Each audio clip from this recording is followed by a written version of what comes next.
reba kandi wumve isi dutuye. Umugabo yambereye ikigeragezo, umugabo wanjye ntitwumvikana, umugabo wanjye ntabwo twuzuzanya mu bijyanye n'ubuzima bwa buri munsi bw'umuryango.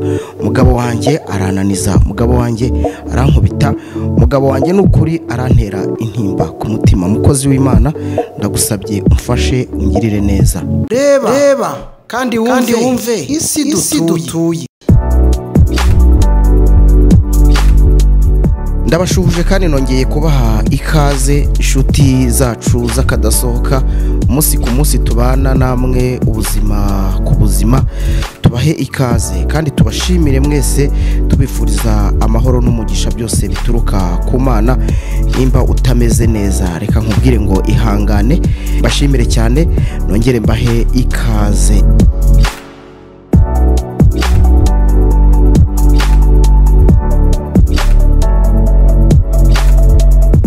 Isi dutuye ikomeje kuyobera abantu, cyane cyane abavuga ko bakorera Imana bakomeje kuca intege, bakomeje kubabaza imitima ya benshi hano mu isi, bakomeje kuvuga ijambo ry'Imana banyuranya n'ukuri kwaryo. Abantu bitwa ko bavuga ijambo ry'Imana bakomeje kuba babi, bakomeje gushavuza benshi hano mu isi, bakomeje kurya imitungo y'abantu, bakomeje guhanura ibinyoma byuzuye ubugome, bakomeje kwerekana ko isi dutuye ari iyabo mu buryo bumwe bwo kuvuga ijambo ry'Imana baricuritse aho kugira ngo baricurure, maze ababakurikira bagire umutekano n'amahoro n'umutuzo, maze barusheho kuyoboka Imana mu buryo bwuzuye. Reka turebere hamwe ibintu bigeze kuri 6 abantu bitwa ko bakorera Imana bakomeje kubabaza benshi, abantu bavuga ko bakorera Imana bakomeje kwica benshi, abantu bavuga ko bakorera Imana bakomeje gushegesha imitima ya benshi hano mu isi. Birashoboka ko na hano iwacu mu Rwanda byaba bihari, birashoboka ko nawe waba udukurikiye wumva ururimi rw'ikinyarwanda aho iwanyu byaba bihari. Reka turebere hamwe ibintu bigeze kuri 6 byerekana ko abavuga butumwa bari kwica imitima ya benshi hano mu isi.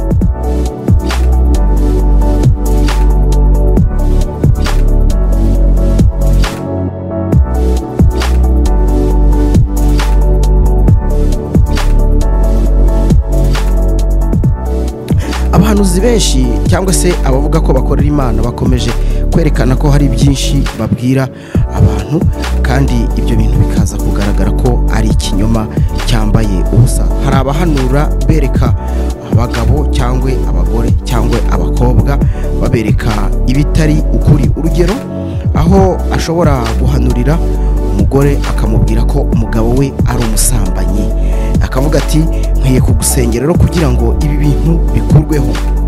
Mu by'ukuri nk'uko mubizi, umuvugabutumwa n'uwo gusana imitima ya benshi, ntabwo ari uwo guca intege umuryango cyangwa se umuntu runaka. Iyo amaze kwerurira umugore cyangwa se umugabo akamwereka ko umugore cyangwa umugabo we yamuciye inyuma, nta kindi gikurikiraho kwihangana, kujya kunanirana, aho usanga amakimbirane y'imiryango imwe n'imwe ivuga ko ikorera Imana hano mu isi. Birashoboka ko na hano iwacu mu Rwanda mujya mubyumva.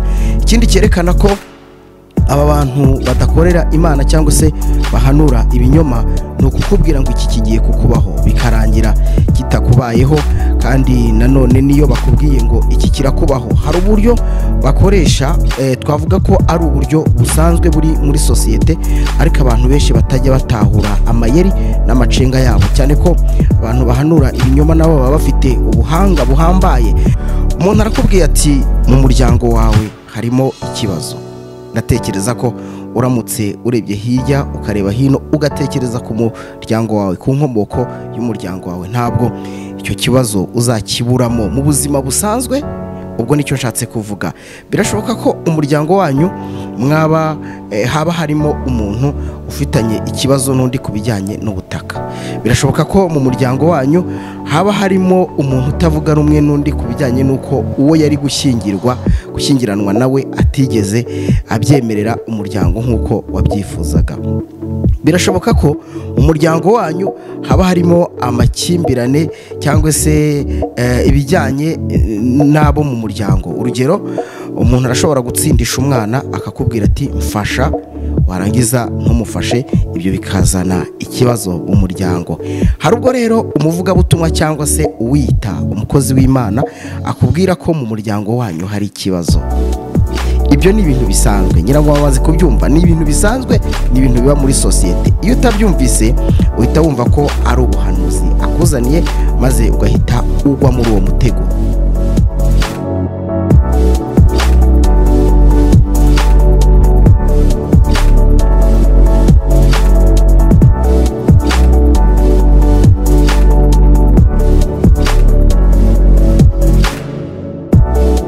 Kabiri kigaragaza ko abavugabutumwa bakomeje kwica imitima ya benshi ndetse bakashegesha benshi mu bijyanye n'imitekerereze ndetse no kubakura ku Mana by'ukuri. Aha twavuga aho batuburira abantu bakabumvisha ukuri kuzuye ibinyoma. Urugero, reka tuvuge mu gihugu cya Kenya. Mu gihugu cya Kenya mu bihe bishize mwaje kumva umuvugabutumwa cyangwa se umupasiteri uvuga ko akorera Imana, ariko imirimo akora ikaba yaragaragaje ko adakorera Imana, aho yabwiye abantu kwiyiriza ubusa. Mwarabibonye ku bitangazamakuru bitandukanye, maze bano bantu baje kubura ubuzima, isi icura umuborogo.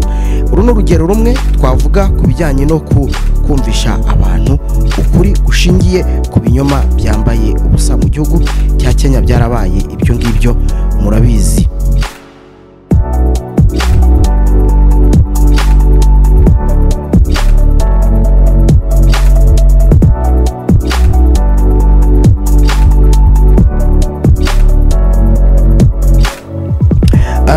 Ikindi twavuga kigira icya gatatu no gusambanya abagore n'abakobwa.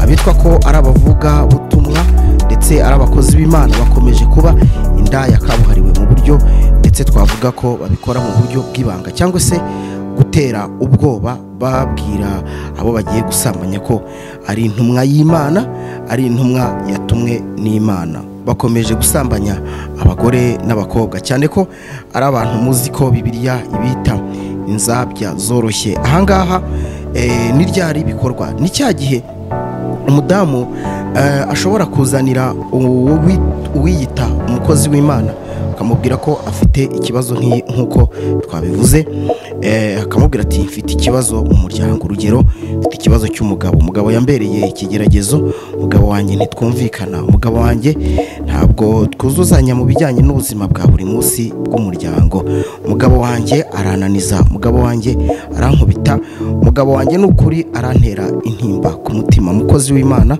ndagusabye umfashe ungirire neza. Ahangaha iyo amaze kubona uyu mugore amarangamutima afite yo kugira ngo yiyubakire urugo, atangiraho gushaka inzira ashobora kuzagera ku gikorwa cyo kumusambanya, aho ubushakashatsi bwagiye bugaragaza ko abapasiteri cyangwa se abita abakozi b'Imana babasabira umwanya cyangwa se babingingira umwanya wo kugira ngo bazahurire ahantu rwihishwa, aho bakunze kwita mu byumba cyangwa se mu mwiherero wa bombi, wo kugira ngo bafate umwanya wo gusengera ikibazo aba yamutuye. Aha rero byagaragaye ko umudamu wamaze kwinjira muri uyu murongo agahabwa umwanya cyangwa se akemererwa umwanya wo gusengerwa, abenshi bakoreshwa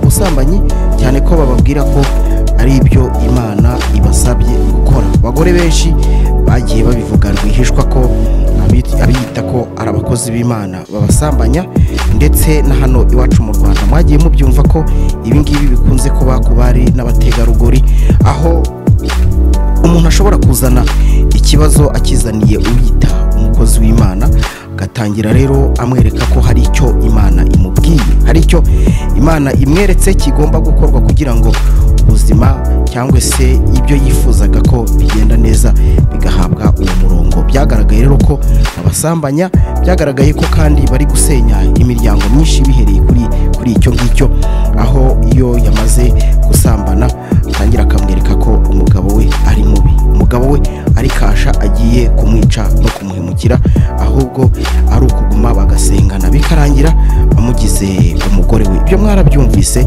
ntabwo turi buze kubiva imuzingo tubigere imuzingo.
Ikindi twavuga kigira icya kane nuko abavuga butumwa cyangwa se abita abakozi b'Imana bakunze kuvuguruzanya mu buhanuzi bwabo. Ibyo kikaba ikimenyetso simusiga cyerekana ko atari abakozi b'Imana koko, ahubwo ari barusahurira mu nduru. Mwagiye mubyumva aho umuntu aza akavuga ibi nibi mugenzi we akagaruka akamubwira ngo wowe nta buhanuzi bwawe n'ikimenyimenyi, ibyo uvuze nibisohora jyewe nzahagarika guhanura. Mwagiye mubyumva aho umuntu atemera mugenzi we mu bijyanye n'ubuhanuzi. Rimwe na rimwe ugasanga bahuje idini ndetse nubwo bataba barihuje, ariko hakaba hari uburyo bagenda bavuguruzanya. Ibi ngibi nk'uko wenda kubemera Imana bagasoma n'igitabo cyayo Bibiliya, twavuga nka Matayo, tukavuga na Yohana ndetse na Danieli. Aba ngaba uko bagiye bahanura ubuhanuzi bwagiye butandukana, ndetse na bugingo n'ubu abantu bakaba bafite imbaraga bakura muri iryo jambo, bakura muri ubwo buhanuzi, ntabwo bigeze bavuguruzanya. Ibyo murabizi kandi murabizi kundusha. Umuhanuzi rero w'ukuri cyangwa se umuhanuzi uvuga iby'Imana nk'uko yaba yabitumwe, ntekereza ko yakavuze mu murongo Imana yamutumyemo, ariko ntavuguruze mugenzi we. Nimba avuguruje mugenzi we, n'ikimenyetso simusiga bavandimwe cyerekana ko aba bantu atari abahanuzi b'Imana, ahubwo ari barusahurira mu nduru. Bagiye batwara imitungo ya benshi, bagiye bakenesha benshi, bagiye batuma inkweto za benshi zihengama, bagiye batuma abantu bananirwa gukora, bagiye batuma abantu bagirana urwikekwe, bagiye batuma imiryango n'imwe isenyuka hano mu isi, bagiye baca ibikuba bitandukanye. Abiyita ko ari abakozi b'Imana cyangwa se abavuga butumwa bakomeje kubabaza imitima ya benshi, bakomeje gushengura imitima ya benshi, bakomeje kwizeza abantu ibitari ukuri, bakomeje kwereka abantu ibijyanye n'ubuzima bwa buri munsi, bakababwira ko ari ibyo Imana ibatumye. Kandi nanone abantu benshi bakomeje kubatega amatwi, bababwira ko babumva, bakomeje kubatega amatwi, ariko burya iyo umuntu nyine amaze kugwa mu mutego biba birangiye, ubuzima bwe bwose nta garuriro. Ikindi twavuga kiri ahangaha nuko aba bavuga butumwa muzabarebe, muzabumve iyo bari ku mateleviziyo atandukanye, biragorana ko binjira mu murongo wo kubanza gusenga Imana. Ikindi kiri muri iyi ngingo ya kane nuko aba bantu bavuga ko bakorera Imana cyangwa se ari abatumwe n'Imana, uzasanga ari abantu bakunze kuvugana ubwirasi n'ubushongore, uzasanga ari abantu bavuga nk'abisi koko, ukabareba ukabumva, yaba mu myambarire yaba mu mivugire, uburyo wasesenguramo ukabona ko ari abantu koko bakorera isi badakorera Imana. Ikindi twavuga nuko aba bavuga ko bakorera Imana, akenshi uzasanga urugo bagezemo bivuga ko bagiye kurusabira umugisha, birangira barusenye mu buryo bumwe cyangwa ubundi, aho bashobora kubuza abasanzwe bajya mu mirimo ya buri munsi kugira ngo basengane. Iyo avuye aho rero aramubwira ati umukozi w'Imana Yesu ugira ngo simburaye, birangira rero umutungo w'urugo nyine ukozwemo kugira ngo uwiyita ko ari umukozi w'Imana cyangwa se watumwe n'Imana nawe agende abone amafunguro. Ikintu twavuga ni uko aba bantu bakomeje kubabaza benshi cyane mu buryo butangaje.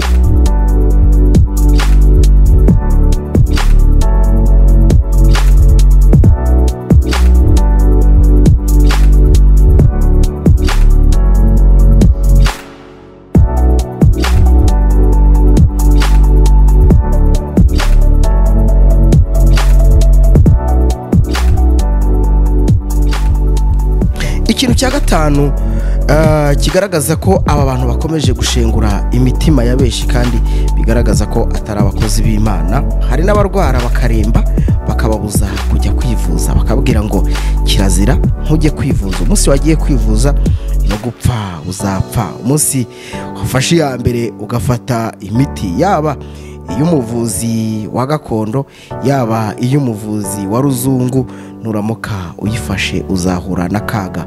Abenshi bagiye bava mu mubiri, abenshi barwariye mu ngo zabo, abenshi babuze imbaraga zo gukora kubera ko batigeze bivuza uburwayi bagize. Muzasanga hari ibice bimwe na bimwe bikubwira ko gutunga ubwisungane mu kwivuza ibyo batabikozwa.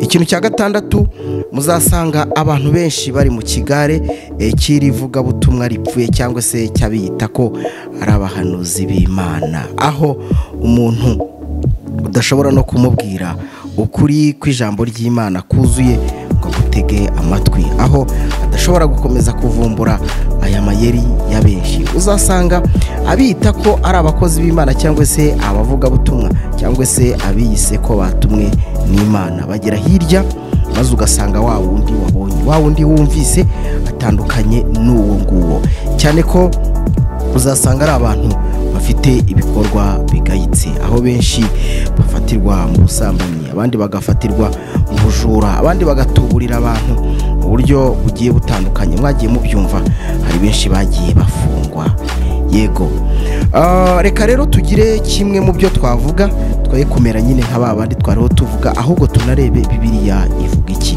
Igitabo cya Matayo mu bice 24, reka uze nawe kunyarukiraho kugira ngo wumve icyo Imana ivuga. Ahangaha haragaragara ubuhanuzi bukomeye nk'uko nabibabwiye, bwavuzwe na Matayo mu gice cya 24 hera ku murongo wa mbere, ahavuga ngo ibyerekeye kurimbuka kwa Yerusalemu no kugaruka kwa Yesu. Ahangaha ni ryari Yesu asohoka mu rusengero, akigenda abigishwa bashaka kumwereka imyubakire y'urusengero, arababwira ati ntimureba ibi byose, ndababwiza ukuri yuko aha hatazasigara ibuye na rimwe rigeretse ku rindi ritajugunywe hasi. Yicara ku musozi wa Elayono, abigishwa baramusanga baramubaza bati tubwire, ibyo bizaba ryari, n'ikimenyetso cyo kuza kwawe n'ikimperuka y'isi ni ikihe? Yesu arabasubiza ati mwirinde hatagira umuntu ubayobya, kuko benshi bazaza biyita izina ryanjye bati ni jye Kristo, bazayobya benshi. Arakomeza arababwira ati muzumva iby'intambara n'impuha z'intambara, ishyanga rizatera ishyanga n'ubwami buzatera ubwami, hazabaho inzara n'ibishyitsi hamwe na hamwe, ariko mwihangane mukomere kuko imperuka izaba itaraza. Arakomeza aravuga ati icyo gihe umuntu nababwira ati dore Kristo ari hano n'undi ari hano, ntimuzajyeyo, kuko abiyita Kristo n'abahanuzi b'ibinyoma bazaduka bakore ibimenyetso n'ibitangaza bikomeye kugira ngo babone uko bayobya n'intore nimba bishoboka. Ati dore mbibabwiye bitaraba.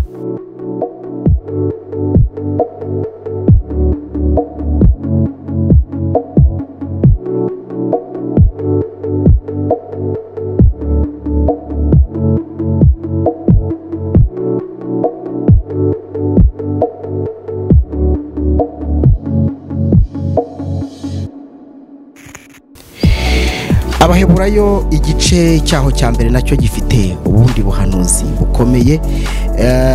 Kera Imana yavuganye n'abasogokuruza bacu mu kanwa k'abahanuzi mu bihe byinshi no mu buryo bwinshi, naho muri iyi minsi y'imperuka Imana yavuganye natwe mu kanwa k'umwana wayo we yashyiriyeho kuba umuragwa wa byose.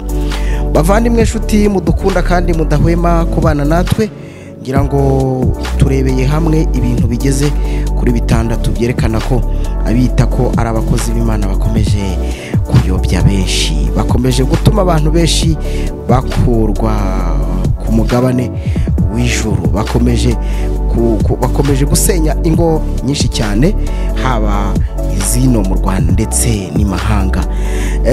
Turebeye hamwe amasomo atwereka ko abantu bita ko ari abavugabutumwa mu by'ukuri amasomo avuguruzanya nabo. Tubonye ko muri Matayo hariya hatubwira ko Yesu yasobanuye iby'abahanuzi b'ibinyoma, maze ageze mu Baheburayo aravuga ati kera Imana yavuganye n'abasogokuruza bacu mu kanwa k'abahanuzi mu bihe byinshi no mu buryo bwinshi, naho muri iyi minsi y'imperuka Imana ivugana natwe mu kanwa k'umwana wayo we yashyiriyeho kuba umuragwa wa byose. Reka dusobanurire abantu wenda iki kintu icyo gishatse kuvuga. Ahangaha nimba wumvise isomo neza, bishatse kuvuga ko umuhanuzi atagifite agaciro. Umuhanuzi ntagifite agaciro kuyihe mpamvu? Ni ukuvuga ngo nimba kera uze kubisoma Abaheburayo igice cya mbere aho icyubahiro Yesu akirusha n'abamarayika, igice cya mbere cy'Abaheburayo. Ahangaha bashatse kutwereka ko nimba Imana yarashakaga umuntu runaka yatumaga umuhanuzi. Reka dufate urugero rumwe. Nimba Imana yarahagurukije Mose ikamutuma muri Egiputa ikamubwira ngo genda umbwirire Farawo andekere ubwoko cyangwa se andekurire ubwoko, ahangaha kwereka neza ko Imana yavuganaga n'abasogokuruza bacu koko inyuze mu kanwa k'abahanuzi. Ariko bakongera bakavuga ngo naho muri iyi minsi y'imperuka ivugana natwe mu kanwa k'umwana wayo. Ni ukuvuga iki? Ni ukuvuga ngo nimba Imana igushaka iragusanga maze ikwegere ikuganirize.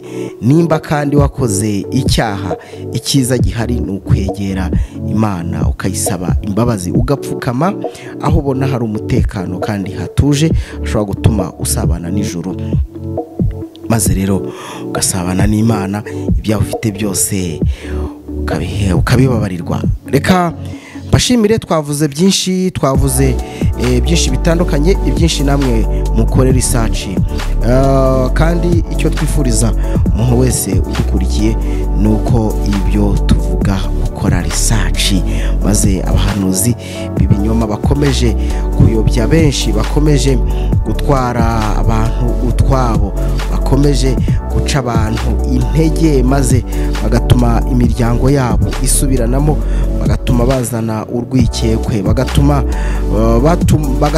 abantu batagira umudendezo wo kugira ngo basabane n'ijuru maze bacike umwanzi Satani. Twavuze byinshi bitandukanye, ibisigaye namwe mujye mukora research kandi mujye mubanza mubaza Imana, musenge mwinginga Imana kugira ngo ibibazo byose mufite Imana bariyo ibarengera. Kabashimire kandi mbifurize amahoro y'Imana, ibyo mukora byose Imana ibihe umugisha. Ariko nanjye musengere kuko mfite uburwayi bw'ubuhumekero, ngira ngo muri kubyumva, bamenyereye ijwi ryanjye ntabwo ari ukumvuga. Ikiganiro n'isi dutuye. Imana y'u Rwanda, Imana y'amahoro ibane namwe. Reba kandi wumve isi dutuye.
ndabashuhuje kandi nongeye kubaha ikaze inshuti zacu z'akadasohoka.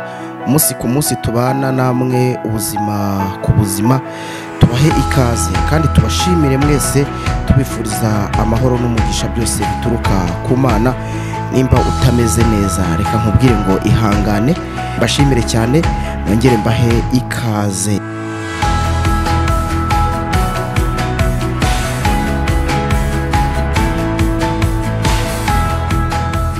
Isi dutuye ikomeje kuyobera abantu, cyane cyane abavuga ko bakorera Imana bakomeje kuca intege, bakomeje kubabaza imitima ya benshi hano mu isi, bakomeje kuvuga ijambo ry'Imana banyuranya n'ukuri kwaryo. Abantu bitwa ko bavuga ijambo ry'Imana bakomeje kuba babi, bakomeje gushavuza benshi hano mu isi, bakomeje kurya imitungo y'abantu, bakomeje guhanura ibinyoma byuzuye ubugome, bakomeje kwerekana ko isi dutuye ari iyabo mu buryo bumwe bwo kuvuga ijambo ry'Imana baricuritse aho kugira ngo baricurure, maze ababakurikira bagire umutekano n'amahoro n'umutuzo, maze barusheho kuyoboka Imana mu buryo bwuzuye. Reka turebere hamwe ibintu bigeze kuri 6 abantu bitwa ko bakorera Imana bakomeje kubabaza benshi. Abantu bavuga ko bakorera Imana bakomeje kwica benshi, abantu bavuga ko bakorera Imana bakomeje gushegesha imitima ya benshi hano mu isi. Birashoboka ko na hano iwacu mu Rwanda byaba bihari, birashoboka ko nawe waba udukurikiye wumva ururimi rw'ikinyarwanda aho iwanyu byaba bihari. Reka turebere hamwe ibintu bigeze kuri 6 byerekana ko abavuga butumwa bari kwica imitima ya benshi hano mu isi. Ikintu cya mbere ibinyoma bikorwa n'abahanuzi bari kwiyita abahanuzi kandi abakozi b'Imana. Reka tuvuge iki kintu cya mbere. Abahanuzi benshi cyangwa se abavuga ko bakorera Imana bakomeje kwerekana ko hari byinshi babwira abantu, kandi ibyo bintu bikaza kugaragara ko ari ikinyoma cyambaye ubusa. Turaza gutanga urugero. Hari abahanura bereka abagabo cyangwa abagore cyangwa abakobwa, babereka ibitari ukuri. Urugero, aho ashobora guhanurira umugore akamubwira ko umugabo we ari umusambanyi, akavuga ati nkwiye kugusengera rero kugira ngo ibi bintu bikurweho. Mu by'ukuri nk'uko mubizi, umuvugabutumwa ni uwo gusana imitima ya benshi, ntabwo ari uwo guca intege umuryango cyangwa se umuntu runaka. Iyo amaze kwerurira umugore cyangwa se umugabo akamwereka ko umugore cyangwa umugabo we yamuciye inyuma, nta kindi gikurikiraho kwihangana, kujya kunanirana, aho usanga amakimbirane y'imiryango imwe n'imwe ivuga ko ikorera Imana hano mu isi. Birashoboka ko na hano iwacu mu Rwanda mujya mubyumva. Ikindi cyerekana ko aba bantu badakorera Imana cyangwa se bahanura ibinyoma, ni ukukubwira ngo iki kigiye kukubaho bikarangira kitakubayeho. Kandi nanone niyo bakubwiye ngo iki kirakubaho, hari uburyo bakoresha, twavuga ko ari uburyo busanzwe buri muri sosiyete, ariko abantu benshi batajya batahura amayeri n'amacenga yabo, cyane ko abantu bahanura ibinyoma nabo baba bafite ubuhanga buhambaye. Reka dutange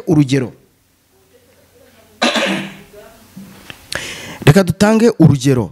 Umuntu arakubwiye ati mu muryango wawe harimo ikibazo.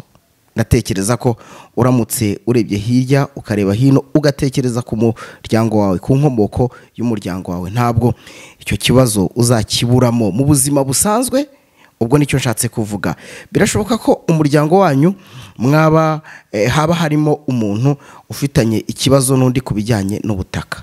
Birashoboka ko mu muryango wanyu haba harimo umuntu utavuga rumwe n'undi ku bijyanye n'uko uwo yari gushyingiranwa nawe atigeze abyemerera umuryango nk'uko wabyifuzaga.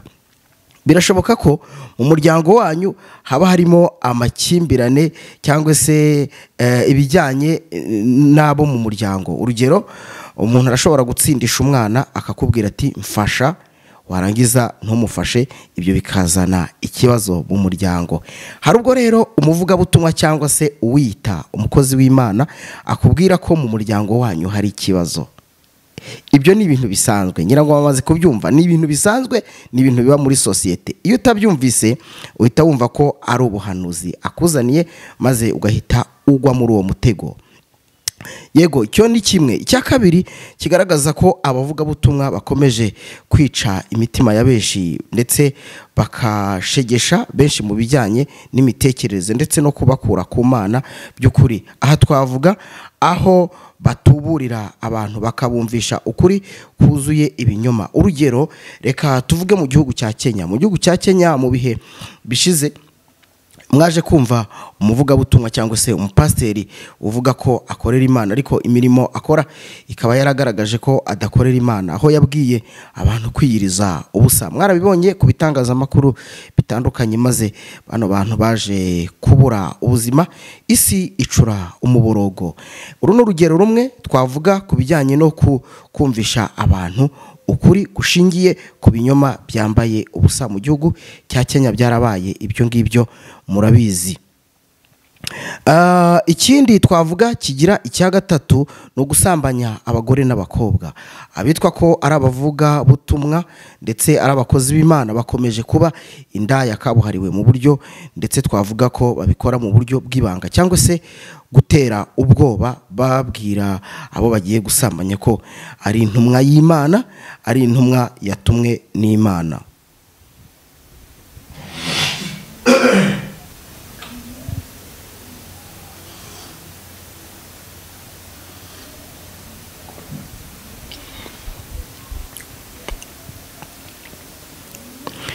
Iki cyo abagore benshi bashobora kukwihera ubuhamya, gusa nanone tutakirengagiza ko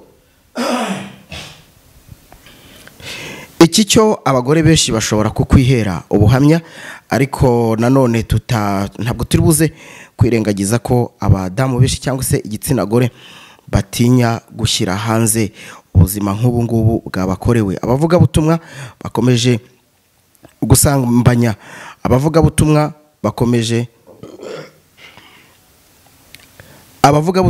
bakomeje gusambanya abagore n'abakobwa, cyane ko ari abantu muzi ko Bibiliya ibita inzabya zoroshye. Ahangaha ni ryari bikorwa? Ni cya gihe umudamu ashobora kuzanira uwiyita umukozi w'Imana akamubwira ko afite ikibazo nk'uko twabivuze, akamubwira ati mfite ikibazo mu muryango. Urugero, mfite ikibazo cy'umugabo, umugabo yambereye ikigeragezo, umugabo wanjye ntitwumvikana, umugabo wanjye ntabwo twuzuzanya mu bijyanye n'ubuzima bwa buri munsi bw'umuryango, umugabo wanjye arananiza, umugabo wanjye arankubita, umugabo wanjye n'ukuri arantera intimba ku mutima. Mukozi w'Imana, ndagusabye umfashe ungirire neza.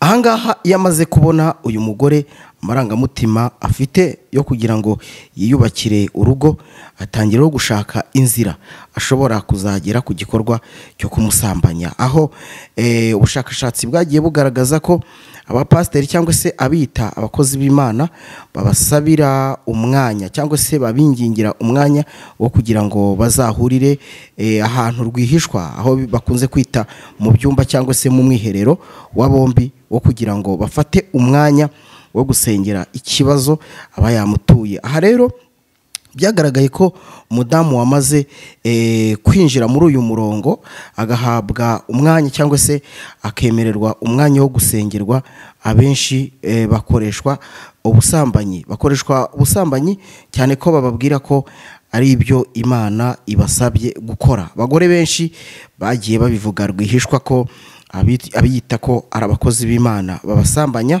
ndetse na hano iwacu mu Rwanda mwagiye mubyumva ko ibi ngibi bikunze kuba ku bari n'abategarugori, aho umuntu ashobora kuzana ikibazo akizaniye uyita umukozi w'Imana, agatangira rero amwereka ko hari icyo Imana imubwiye, hari icyo Imana imweretse kigomba gukorwa kugira ngo ubuzima cyangwa se ibyo yifuzaga ko bigenda neza bigahabwa uwo murongo. Byagaragaye rero ko babasambanya, byagaragaye ko kandi bari gusenya imiryango myinshi bihereye kuri icyo ngicyo, aho iyo yamaze gusambana atangira akamwereka ko umugabo we ari mubi, umugabo we ari kasha agiye kumwica no kumuhemukira, ahubwo ari ukuguma bagasengana bikarangira amugize umugore we. Ibyo mwarabyumvise, ntabwo turi buze kubiva imuzingo tubigere imuzingo.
Avuga kigira icya kane nuko abavuga butumwa cyangwa se abita abakozi b'Imana bakunze kuvuguruzanya mu buhanuzi bwabo. Ibyo kikaba ikimenyetso simusiga cyerekana ko atari abakozi b'Imana koko, ahubwo ari barusahurira mu nduru.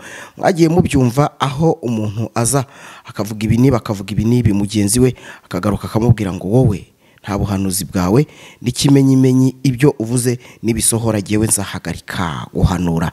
Mwagiye mubyumva aho umuntu atemera mugenzi we mu bijyanye n'ubuhanuzi, rimwe na rimwe ugasanga bahuje idini ndetse nubwo bataba barihuje ariko hakaba hari uburyo bagenda bavuguruzanya.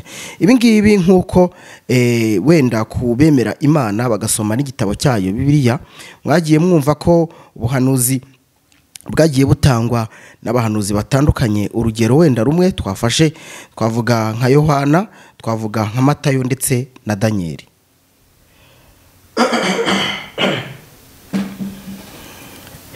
Twavuga nka Matayo, tukavuga na Yohana ndetse na Daniel. Abangaba uko bagiye bahanura ubuhanuzi bwagiye butandukana, ndetse na bugingo n'ubu abantu bakaba bafite imbaraga bakura muri iryo jambo, bakura muri ubwo buhanuzi, ntabwo bigeze bavuguruzanya. Ibyo murabizi kandi murabizi kundusha.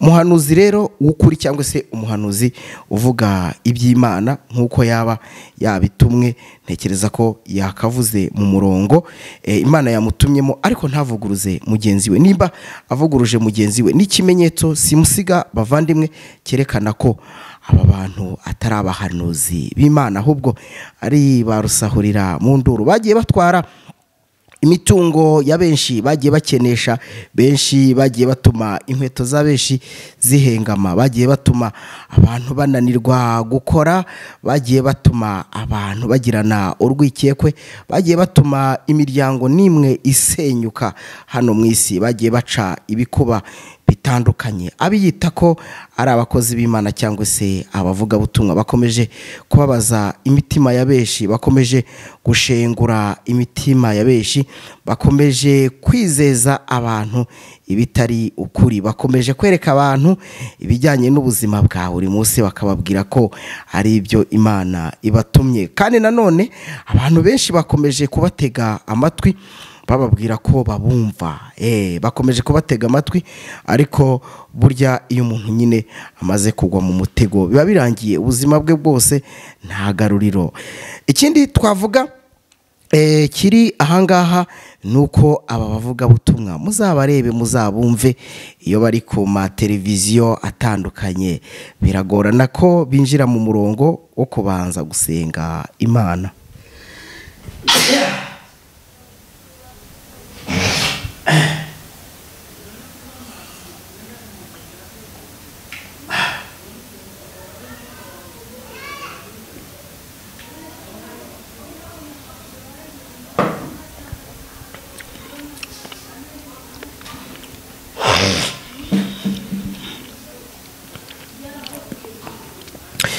ikindi kiri muri iyi ngingo ya kane nuko aba bantu bavuga ko bakorera Imana cyangwa se ari abatumwe n'Imana, uzasanga ari abantu bakunze kuvugana ubwirasi n'ubushongore, uzasanga ari abantu bavuga nk'abisi koko, ukabareba ukabumva yaba mu myambarire yaba mu mivugire, mu buryo wasesenguramo ukabona ko ari abantu koko bakorera isi badakorera Imana. Ikindi twavuga muri iyi ngingo ya gatanu nuko aba bavuga ko bakorera Imana akenshi uzasanga urugo bagezemo bivuga ko bagiye kurusabira umugisha, birangira barusenye mu buryo bumwe cyangwa ubundi, aho bashobora kubuza abasanzwe bajya mu mirimo ya buri munsi kugira ngo basengane. Iyo avuye aho rero aramubwira ati mukozi w'Imana, Yesu ugira ngo simburaye, birangira rero umutungo w'urugo nyine ukozwemo kugira ngo uwiyita ko ari umukozi w'Imana cyangwa se watumwe n'Imana nawe agende abone amafunguro. Ikintu twavuga nuko aba bantu bakomeje kubabaza benshi cyane mu buryo butangaje. Ikintu cya gatanu kigaragaza ko aba bantu bakomeje gushengura imitima ya benshi kandi bigaragaza ko atari abakozi b'Imana.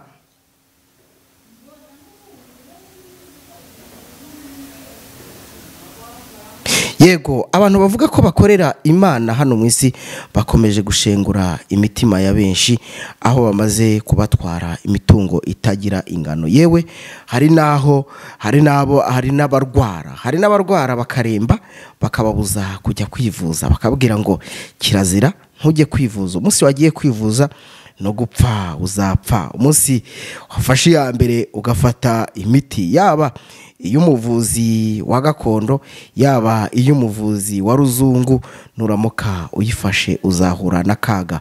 Abenshi bagiye bava mu mubiri, abenshi barwariye mu ngo zabo, abenshi babuze imbaraga zo gukora kubera ko batigeze bivuza uburwayi bagize. Muzasanga hari ibice bimwe na bimwe bikubwira ko gutunga ubwisungane mu kwivuza ibyo batabikozwa.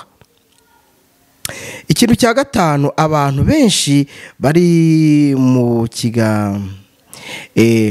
ikintu cya gatandatu, muzasanga abantu benshi bari mu kigare cy'irivugabutumwa ripfuye cyangwa se cy'abiyita ko ari abahanuzi b'Imana, aho umuntu udashobora no kumubwira ukuri kw'ijambo ry'Imana kuzuye ngo agutege amatwi, aho adashobora gukomeza kuvumbura aya mayeri ya benshi. Uzasanga abita ko ari abakozi b'Imana cyangwa se abavugabutumwa cyangwa se abiyise ko batumwe n'Imana, bagera hirya maze ugasanga wa wundi wabonye, wa wundi wumvise atandukanye n'uwo nguwo, cyane ko uzasanga ari abantu bafite ibikorwa bigayitse, aho benshi bafatirwa mu busambanyi, abandi bagafatirwa mu bujura, abandi bagatuburira abantu mu buryo bugiye butandukanye. Mwagiye mubyumva, hari benshi bagiye bafungwa.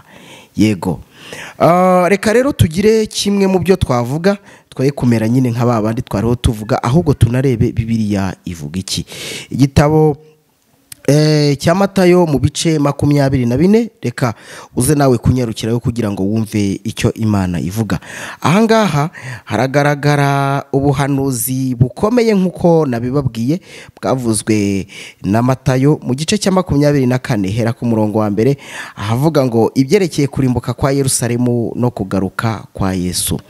Ahangaha ni ryari Yesu asohoka mu rusengero, akigenda abigishwa bashaka kumwereka imyubakire y'urusengero, arababwira ati ntimureba ibi byose?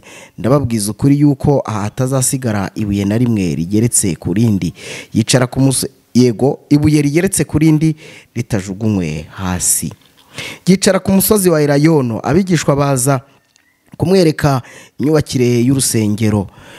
Yicara ku musozi wa Elayono, abigishwa baramusanga baramubaza bati tubwire ibyo bizaba ryari n'ikimenyetso cyo kuza kwawe n'ikimperuka y'isi ni ikihe?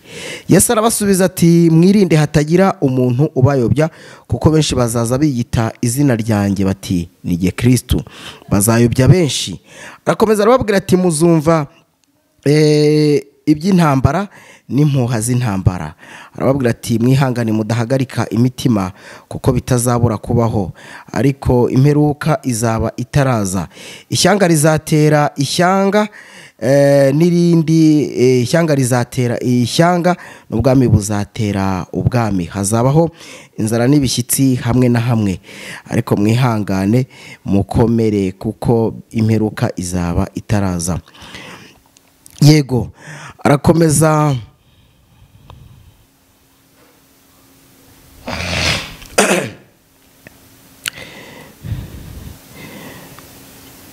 ati icyo gihe umuntu nababwira ati Kristo ari hano n'undi ati ari hano, ntimuzajyeyo ntimuzabyemere. Arakomeza aravuga ati icyo gihe umuntu nababwira ati dore Kristo ari hano n'undi ari hano, ntimuzajyeyo, kuko abiyita Kristo n'abahanuzi b'ibinyoma bazaduka bakore ibimenyetso n'ibitangaza bikomeye kugira ngo babone uko bayobya n'intore nimba bishoboka. Ati dore mbibabwiye bitaraba.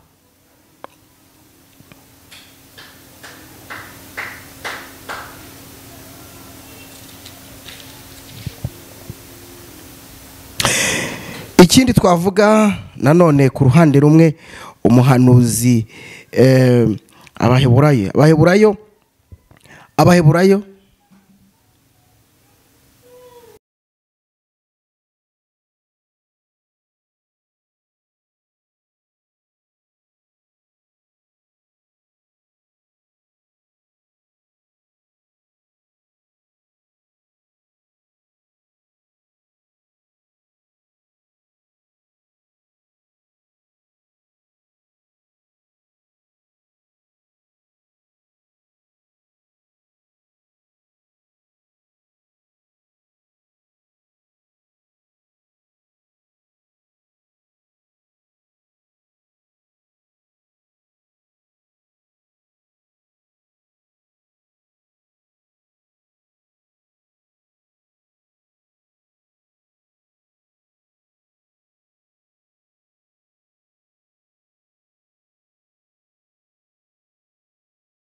Abaheburayo igice cyaho cya mbere nacyo gifite ubundi buhanuzi bukomeye.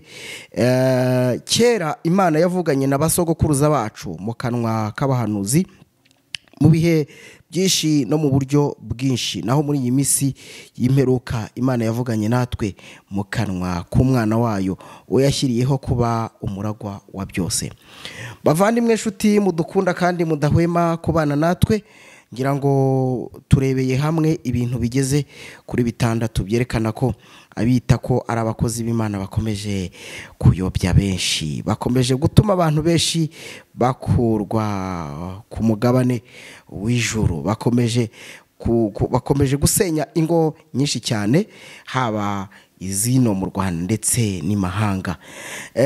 Turebeye hamwe amasomo atwereka ko abantu bita ko ari abavuga butumwa mu by'ukuri amasomo avuguruzanya nabo. Tubonye ko muri Matayo hariya hatubwira ko Yesu yasobanuye iby'abahanuzi b'ibinyoma, maze ageze mu Baheburayo aravuga ati kera Imana yavuganye n'abasogokuruza bacu mu kanwa k'abahanuzi mu bihe byinshi no mu buryo bwinshi, naho muri iyi minsi y'imperuka Imana ivugana natwe mu kanwa k'umwana wayo we yashyiriyeho kuba umuragwa wa byose. Reka dusobanurire abantu wenda iki kintu icyo gishatse kuvuga. Ahangaha nimba wumvise iri somo neza, bishatse kuvuga ko umuhanuzi atagifite agaciro. Umuhanuzi ntagifite agaciro kuyihe mpamvu? Ni ukuvuga ngo nimba kera uze kubisoma Abaheburayo igice cya mbere aho icyubahiro Yesu akirusha n'abamarayika, igice cya mbere cy'Abaheburayo. Ahangaha bashatse kutwereka ko nimba Imana yarashakaga umuntu runaka yatumaga umuhanuzi. Reka dufate urugero rumwe. Nimba Imana yarahagurukije Mose ikamutuma muri Egiputa ikamubwira ngo genda umbwirire Farawo andekere ubwoko cyangwa se andekurire ubwoko, ahangaha kwereka neza ko Imana yavuganaga n'abasogokuruza bacu koko inyuze mu kanwa k'abahanuzi. Ariko bakongera bakavuga ngo naho muri iyi minsi y'imperuka ivugana natwe mu kanwa k'umwana wayo. Ni ukuvuga iki? Ni ukuvuga ngo nimba Imana igushaka iragusanga maze ikwegere ikuganirize. Nimba kandi wakoze icyaha, icyiza gihari ni ukwegera Imana ukayisaba imbabazi, ugapfukama aho ubona hari umutekano kandi hatuje ashobora gutuma usabana n'ijuru, maze rero ugasabana n'Imana, ibyaho ufite byose ukabibabarirwa. Reka mbashimire, twavuze byinshi, byinshi bitandukanye, ibyinshi namwe mukore research, kandi icyo twifuriza umuntu wese udukurikiye nuko ibyo tuvuga ukora research, maze abahanuzi b'ibinyoma bakomeje kuyobya benshi, bakomeje gutwara abantu utwabo, bakomeje guca abantu intege, maze bagatuma imiryango yabo isubiranamo, bagatuma bazana urwikekwe, bagatuma abantu batagira umudendezo wo kugira ngo basabane n'ijuru, maze bacike umwanzi Satani. Twavuze byinshi bitandukanye, ibisigaye namwe mujye mukora research kandi mujye mubanza mubaza Imana, musenge, mwinginga Imana kugira ngo ibibazo byose mufite Imana bariyo ibarengera. Reka mbashimire kandi mbifurize amahoro y'Imana, ibyo mukora byose Imana ibihe umugisha. Ariko nanjye musengere kuko mfite uburwayi bw'ubuhumekero, ngira ngo muri kubyumva, bamenyereye ijwi ryanjye ntabwo ari ukumvuga. Ikiganiro n'isi dutuye. Imana y'u Rwanda, Imana y'amahoro ibane namwe.